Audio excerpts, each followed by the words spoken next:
অবশেষে মুক্তি পাচ্ছে পরিমণি অভিনীত সরকারি অনুদানের সিনেমা ডোডোর গল্প। এতে তাকে দেখা যাবে সাইমন সাদিকের বিপরীতে। সম্প্রতি নিজের জন্মদিনের একটি আয়োজনে ছবিটি নিয়ে পরিমণি নিজের অভিজ্ঞতা জানিয়েছেন। সেই সঙ্গে তার অভিনীত চরিত্র নিয়েও কৌতূহল সৃষ্টি করেন তিনি।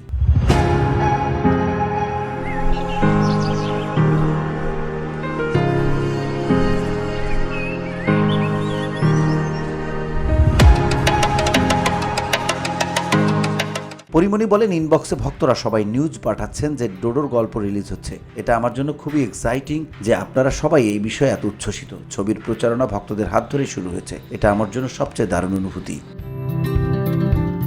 ছবির কাজ তিনি 2 বছর আগে শেষ করেছেন, তবে তার অভিজ্ঞতা তার জীবনের একটি স্মরণীয় অধ্যায় হিসেবে থেকে গেছে। পরিমণি বলেন, ছবিতে বয়সের একটি জার্নি দেখানো হয়েছে, টিনেজ বয়স থেকে শুরু করে। আমি মনে করি 50 বছরের উপরের লুকও খুব ভালোভাবে ফুটেছে। সেই লুকটা দেখার জন্য আমি সবচেয়ে বেশি এক্সাইটেড।